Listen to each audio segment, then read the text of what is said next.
So I can't believe I have to record this, but I went to Target with the wife and little Bobo, and I saw people wearing masks and gloves and all that bullshit, and I'm gonna tell you why it ain't gonna do anything for you when you wear masks and when you wear gloves in public.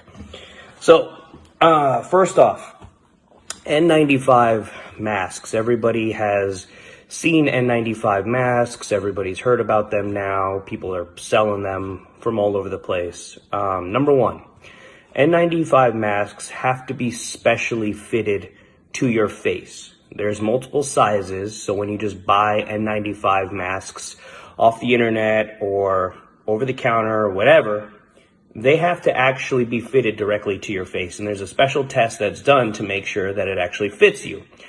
So none of you out there are wearing N95 masks that actually fit your face. Two, when you have any mask whatsoever, any type of stubble like this, any facial hair whatsoever has to be completely shaved off. Completely. If you have a beard, if you have any type of stubble whatsoever, if you're a woman with a mustache, the mask isn't going to fit right.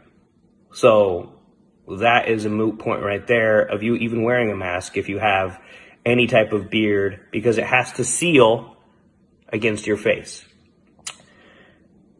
Number three, when you wear a mask like this, right? Any type of mask like this, there's a reason why coronavirus is droplet precautions. So droplet precautions means that the virus is spread through droplets, whether that's through sneezing, mucus, any type of fluid that comes from the body, you have to inhale. So the problem with droplet precautions is that as soon as you go into an area that is supposedly infected, such as a patient's room, whatever you wear in that patient's room is now infected and needs to be disposed of. So when you wear a mask and you walk into a store and that store has coronavirus or any type of droplet precaution disease in it, that mask is now infected. You can't go into your car and wear the mask in your car now, because now you've infected your car. So when you actually go into a patient room, what we do is we gown up outside the patient room. We walk into the room, we do what we're supposed to, and then as soon as we leave the room, or right at the exit to the room, we take everything off and throw it in an actual biohazard trash so that all the disease stays in that room, and then you leave the room. You don't walk around with masks on. So people walking around the grocery store with masks on, you're just spreading it all over the place. Another point. So these masks have a little bar. That little bar is supposed to be bent around the nose, such as this, and then it wraps around the back of the ears. So as soon as you walk into a place and you have the mask on, this is now infected. So when you breathe, your glasses might get fogged up like this. That doesn't mean you can now take your glasses off and rub them and put them back on, because these glasses are now infected. They are touching the mask that's supposed to stop this from happening. So glasses or whatever eyewear you wear is now infected. So you can't touch your face, period, even if you have gloves on. So what if you're not wearing glasses? You can see that there are gaps here on the mask. This is not completely sealed around my face, therefore even air particles such as coronavirus, droplets, things like that, they're going to go into this area if you're not wearing a face shield. So if you're wearing a mask like this and not wearing a face shield out, it's useless. Another point, if you touch any part of the mask like this, bring it down, touch this, your hands are now infected. So even if you wear gloves, the gloves are infected. So I see multiple people touching this, bringing it down so they can talk. I see people going from a grocery store, getting in their car, and then going like this. How stupid is that? So now I've infected, because this is still infected, right?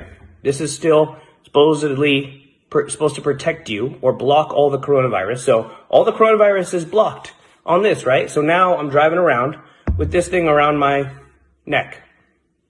Infected. Still. So now I get it in my car, right? But then I go to put it back on and I touch it again.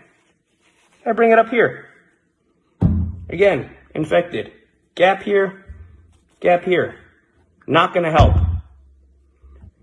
Another thing is, when you take a mask off, like I said, when you go into a room and when you leave a room, you're supposed to put a new one on before you go into a droplet precautions and take this old one off before you leave. So, if you really want to protect yourself, you should be putting a new mask on before you walk into a store, taking that mask off as soon as you walk out of the store, and throwing it away. But then, look what I did with my hands. I touched it.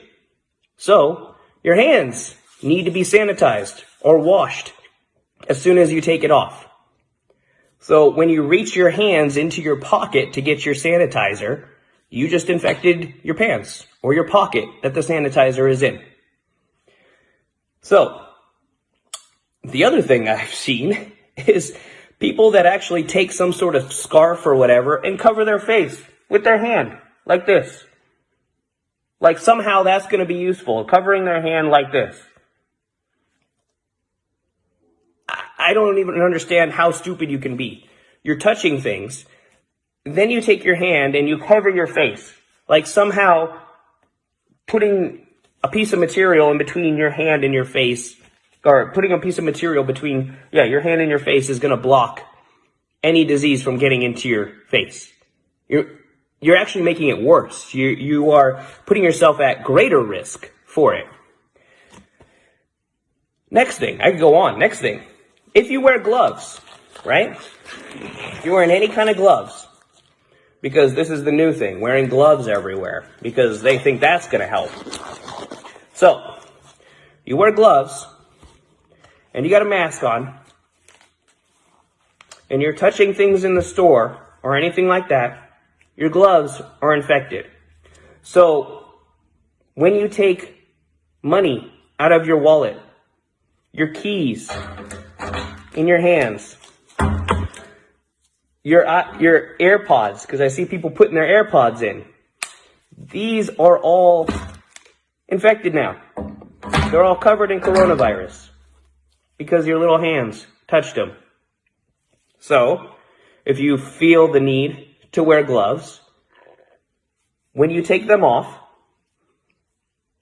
create little blades like this, and you should take them off from the bottom. So you grab the glove, and you turn it inside out, like that.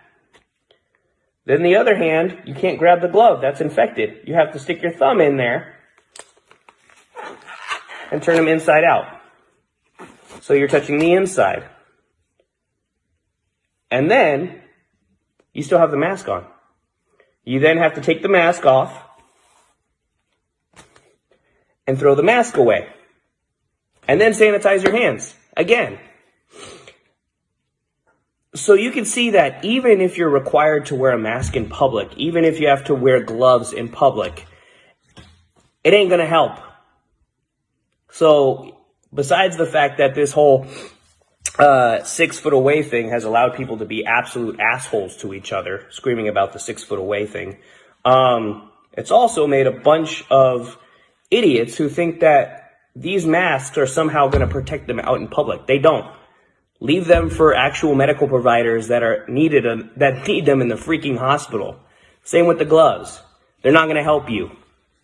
So, I just had to go on this rant because bandanas, people wearing bandanas. It ain't gonna help. You're bringing material that you're covering with your face that is supposedly supposed to protect you from coronavirus. Then you take that material off and you put it in your center console. And then you put it in your house. And then you put it in the laundry to hang out with the other clothes. It's laughable. It's really laughable. So if you really feel like you need some sort of protection, like a mask or gloves, you should be changing them before and after every single place you go into. You shouldn't be wearing them in your car, because if you wear them in your car after you've gone someplace, you've just infected your car. It's just, this news media and all this garbage has told people that they need to protect themselves with masks and gloves and things like that. No, you don't. The people in the hospital do. Yes. You don't. When you go to Target or Petco, all right?